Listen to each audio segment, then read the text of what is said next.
Alright, ladies and gentlemen, welcome back to the Fire Emblem Binding Blade Let's Play, and we are back in Sacae once again. After leaving Ilia, we're going back to Sacae, and we're heading into the city of Bulgar, which is basically, like, I don't know if say it's the capital of Sacae, but it's basically the largest city, and it used to be like a very neutral ground where everyone was free, but Byrne decided, no, we're taking this territory for ourselves because, you know, apparently our wyverns are so good we could take down everyone. I mean, granted, because of the betrayal, but Sacae would have been, like, the one country to oppose and be like, yeah, you know what, fuck you. But also, I'm surprised Euphoria didn't as well. It's like, we've got so many mages. Go forth and kill the wyverns. I don't know. I guess, I reckon it's just the size of Bun was just overwhelming. But anyway, Battle of Bulgar, Chapter 19 of Sacae Route. This one it starts pretty boring, I won't deny. But once you actually get into the, like, city area, then it gets really good, because that's when, you know, they show there's a big variety of enemies, lots of houses to visit, the enemies, you know, the way they attack you, the different formations, it's really, that's when the chapter really starts challenging you, and I think it's pretty good in that regard. Again, it does have a bit of a slow start, but also the chapter allows you to tackle it in different ways. You can really speed through it and head straight for the center, though that's kind of dangerous, or you can just take your time and go around the sides, or, I don't know, just send one team completely to the left, one team completely to the right. It depends, it's entirely up to you. So it's quite an open chapter, but still quite strategic, and overall, I think it's pretty cool. Again, it's kind of boring at the beginning because it's just kind of nomads and wyverns at first, but later on, you know, you get your sword masters, your mages, and so on. So it is most certainly, it definitely picks up, so we say. As far as the Sacae route goes, this or Chapter 17 is my favorite chapter in Sacae route, one of the two. I think they're overall just well designed and pretty good. Yeah, the next chapter is not. The next chapter is just the ultimate case of alright, just get through the first, like, 5 turns and you're fine. As literally as, like, if you can get through the first 5 turns, you're good. The rest of the chapter is piss. Just those first 5 turns, for fuck's sake. What is it with this game and its boner for bolting? Yeah, if you're ever going to do that in the remake, tone down the fucking bolting or make the weight actually what it's meant to be. That's one thing, like, out of all the things I think people complain about Binding Blade, I think the obsessiveness with staves and bolting is one of its biggest offenders. And, you know, they're not exactly wrong, especially because most units in this game have an otherwise poor to non-existent resistance growth unless they're like a Pegasus Knight or a Mage. I know most of these units don't have great resistance growths naturally, but not this bad. But then again, this is in the early days of Fire Emblem where growths were, like, in this game I've noticed, like, most growths aren't particularly good unless it's HP. Like, HP's one most units have that are pretty good. Everything else is just kind of eh. I mean, they get better as they go along. 7's a little better. 8's pretty good. I think Path of Radiance had very solid growth rates. I think Awakening's growth rates were a bit too big. Fate's ones were overall a bit more balanced.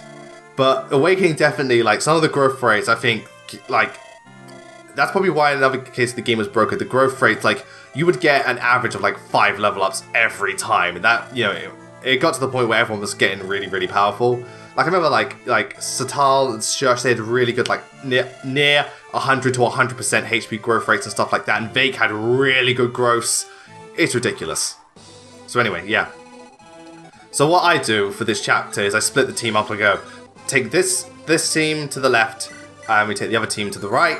And, you know, we just flank them and then cut through and then just cut through. I don't bother going through the middle because I don't want to be bombarded in a straight line and just take on a giant horde. Granted, I could do it, you know, because I've got some pretty tanky people, but I'm alright. Again, I don't want to. I still don't fully trust the nomads. I never trust the nomads. But on the subject of nomads, I've decided, because last night I just recorded, at the time of this recording, last night I recorded both Chapter 20X of the A and the B route, the Sacae route and the Ilia route. And after looking at everything, I decided that Sacae is going to be the one I stick with. It's mainly because, well, for 2 reasons. 3 reasons. 1, I prefer Sacae route. 2, the overall team's, like, levels are more balanced. Like, in this Sacae route, everyone's, like, Like, some characters aren't as strong, like, again, Shana and Milady, definitely not as strong. But everyone else is more balanced out. They're all on a more consistent level. And even then, the overall level, everyone's overall levels are higher.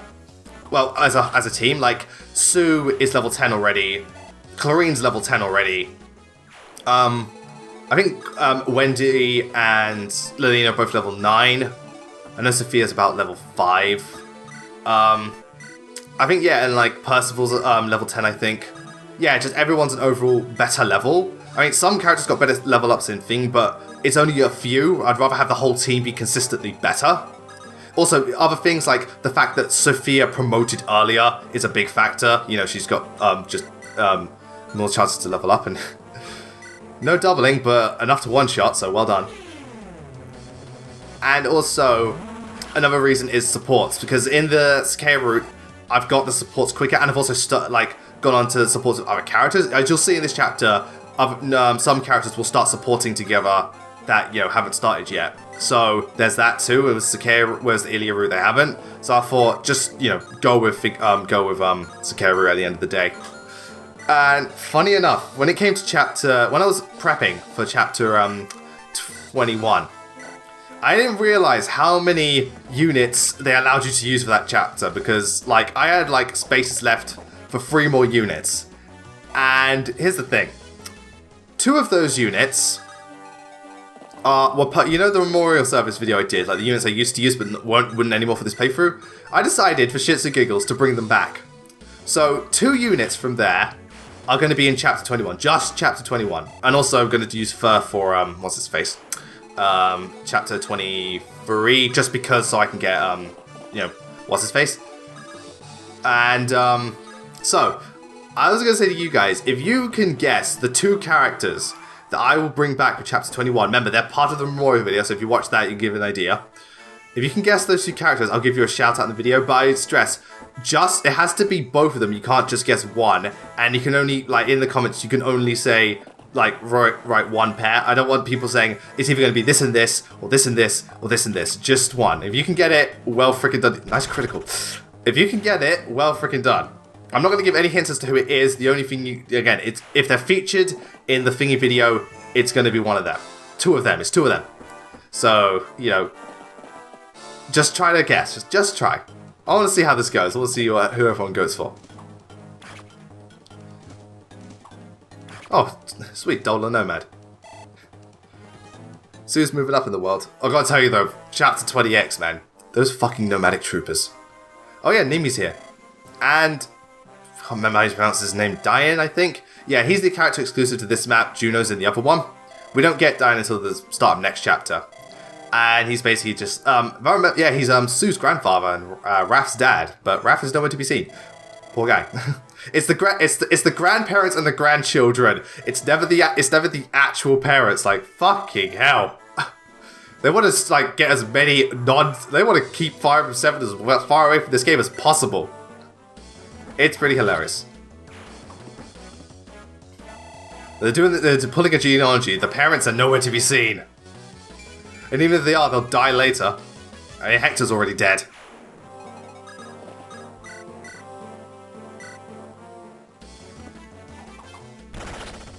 Sorry for the long pause. Going back to more Fire Emblem related topics. So, if anyone's played Heroes today, at the time of this recording, Celica's thingy is out, and her map as well. Her map is nowhere near as difficult as Ike's map in the sense of, you know, it's not all defense missions and stuff, and the fact that Ike isn't fucking invincible, and, you know, Celica's not fucking invincible like Ike was. Oh god, that was, like, Ike had the ability. Yeah, everything's 0 now. Like, fuck you! But it's still pretty good. I did go for a round of summoning, did not get Celica, but funny enough, it was mostly duplicates, but at the same time, I got a 4-star Soren, which is pretty cool, and I got a 5-star Maria, and I was like, you know what, I've already got a 4-star one, but I will never complain to get a 5-star duplicate. Again, I got 2 5-star Camillas. I ain't complaining about that. Very nice Gonzalez. That's, getting a 5-star duplicate will not complain, because 5 stars are 5 stars.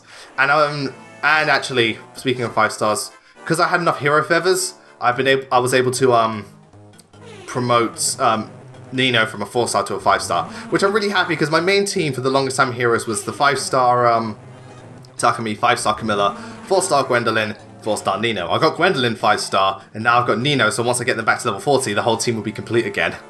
It's going to be wonderful. I've also got all my other 5-star units to do, though. It's wonderful to see you kicking so much ass, Sophia. But can she double? Nah, not this one. This guy's got Killer Lance, and if I remember, those had higher...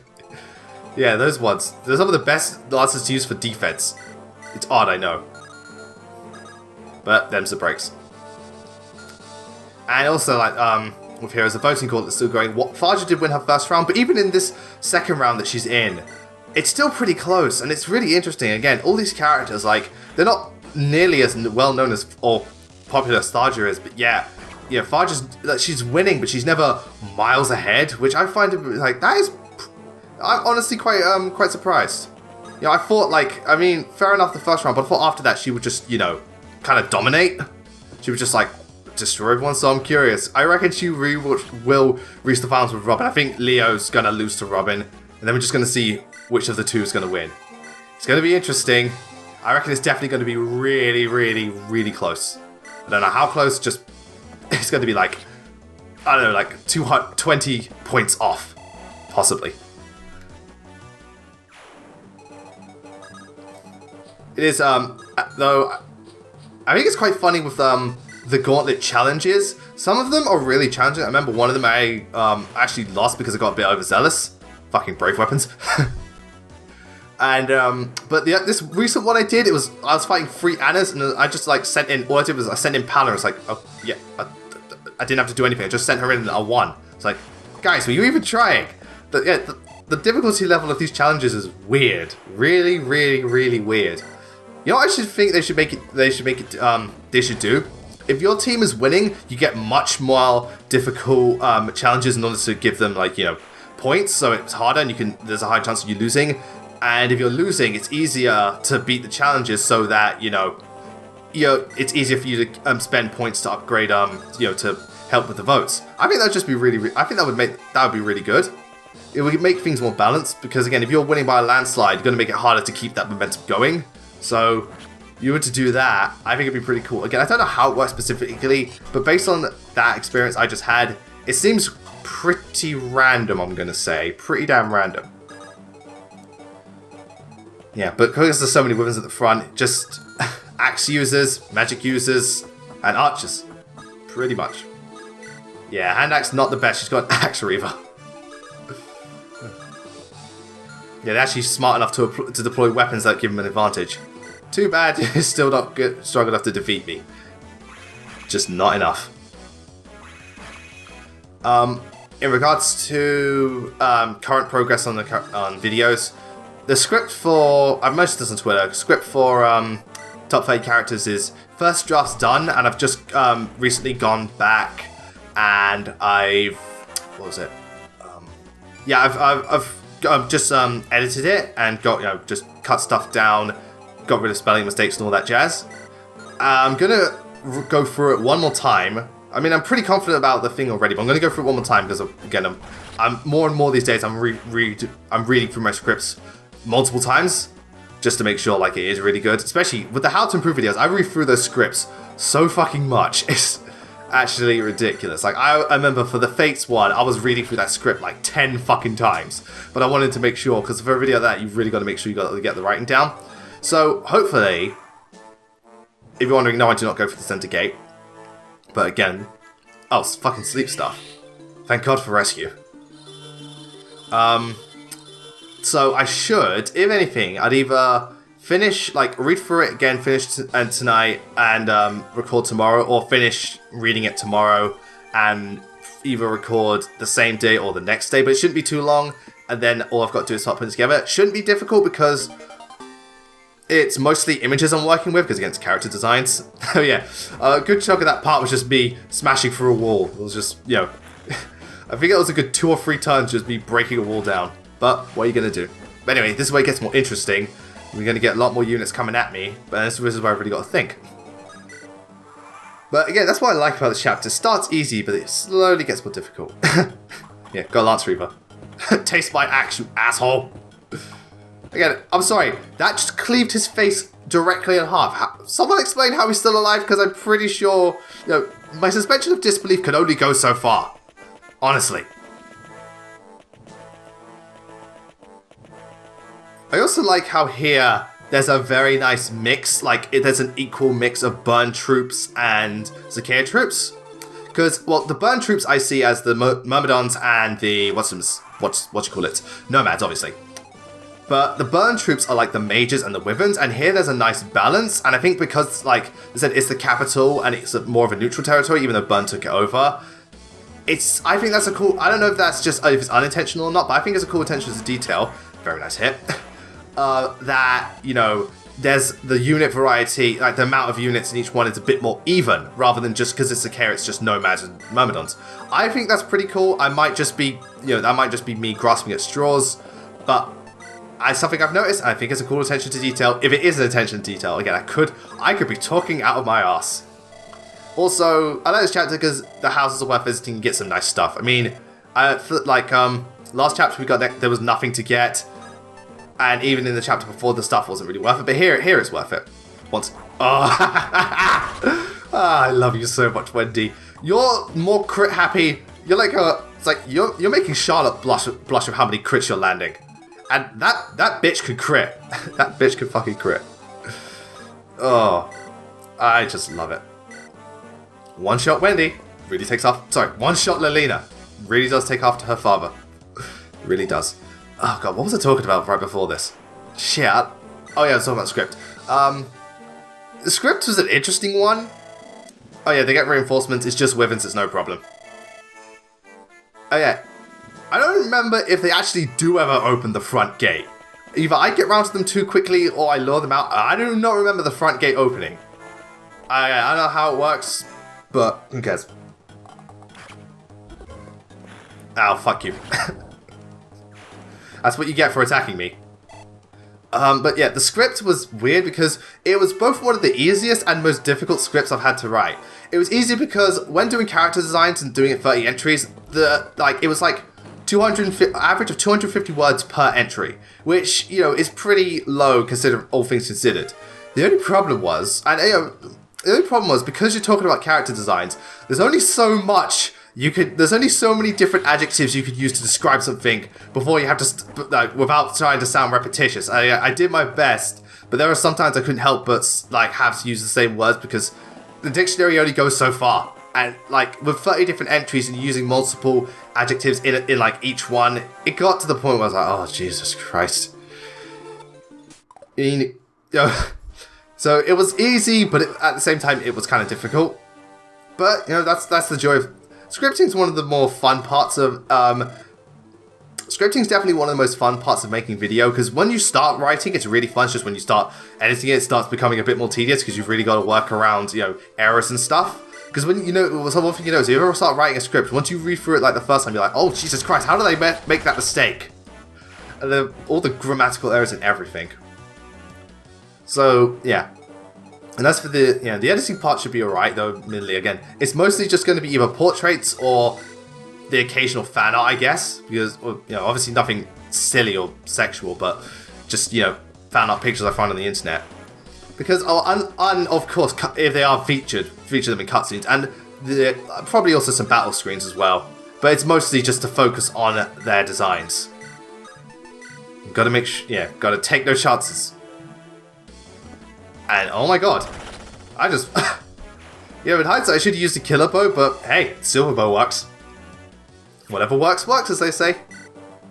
Yeah, and here come the wyverns. And wyverns from the right, nomads from the left. Clever. Very clever. Yeah, but they're nothing to worry about. Again, wyverns stopped being a threat.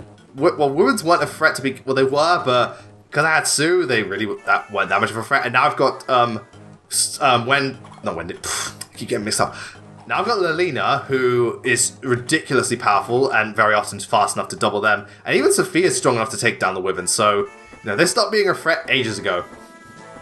If they were Radiant Dawn wyverns, I'd be terrified, but they are not.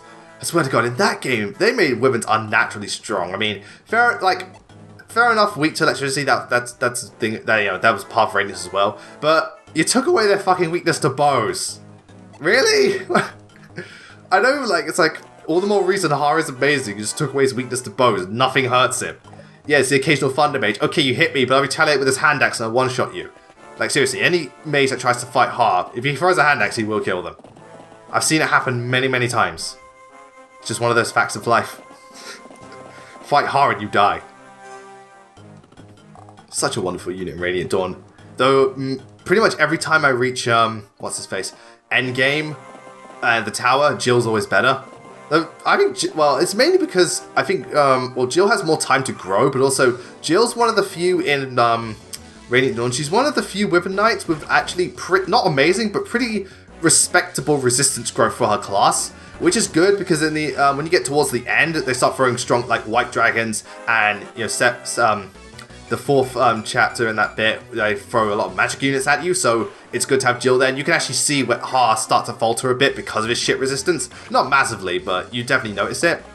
So, you know, Hara is, I don't know, weird to say which one's better. Like, Hara obviously starts better, it's just Jill. If you're willing, like, Hara is consistently good. Jill just becomes a, like, to be fair, for Dawn Brigade, she's really, really useful because of the high speed and stuff, and the fact that she's a Wyvern, you know, unit and stuff.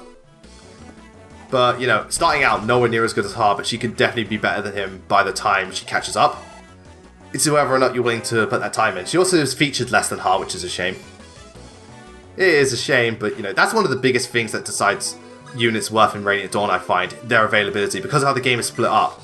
Like, I know some people harp on that, like, Aaron's technically better than Nephany. In some stats, he is, especially in, like, with regards to, like, his strength and defense. But you gotta remember, Aaron's not featured nearly as much as Nephany is. That's one of the reasons Nephany is so good. She, her, and the rest of the Grail Mercenaries are featured the most out of any other characters in the game. And in a game like Radiant Dawn, availability is a massive factor into why units are so good. That's why Fiona's so bad. She joined so late and is barely featured afterwards. If Fiona was at the, actually, if Fiona was at the beginning, I don't know how good she would be, because she still had bad bases. But if Fiona was like, maybe had slightly better bases and was there from the start, I could definitely see her, like most people, making a paladin by the end of, by endgame, you know, part 1. But, you know, her joining factor is a big decider. It's the same with, like, a lot of the, well, I'd say about half of the units in the Crimea Royal Knights, like, the only ones who are actually legit, I think, legit good are, yeah, Gonzalez, what are you doing? Yeah, that's better. Like Marcia, Joffrey, and Kieran. Those are the ones that are actually, you know, worth using. You know, Dev Dan or Danved, Astrid, and Malikov? I can't remember how you pronounce his name. They're not, because they're not very strong and they feature so much less. And, well, Khalil's weird because Khalil's a weird case because she's kind of in the middle. She's definitely, like, she is a good unit, but she's definitely a good unit, just featured not a lot. So it's like good unit, not featured a lot, so she's kind of in the middle. But yeah, that's the main reason. That's what makes this units like good. That's quite a big factor in regards to Radiant Dawn as to what makes units good and bad. I mean, availability is always a factor in every Fire Emblem game. That's why Nino is considered bad. I mean, if Nina was much earlier, she definitely would be considered, wouldn't be like nearly as hot, like she wouldn't be nearly as criticized, but because she's so late, and also the other options. But it's mainly the lateness factor. Radiant Dawn's, because at least that game, you're using one arm, like you're pretty much using just one army throughout. Whereas Radiant Dawn, it's 3 different armies, so you know, availability, big factor, very big factor. And then people wonder, but availability is such a big factor. Why are you going to try and make Astrid and Khalil 30 units? Because I can. Simple as. At least, well, Khalil because she's actually worth using to an extent, and Astrid has Paragon, so it makes it easier. Plus, it's kind of funny. It's just kind of funny, you know, going out of your way to like make Astrid 3rd tier. But anyway, we're going to stop here for now, and when I come back, we're going to finish up this chapter, just round up all the houses and all the units, and of course, start some new support chains. But until then, thank you all for watching. See you next time.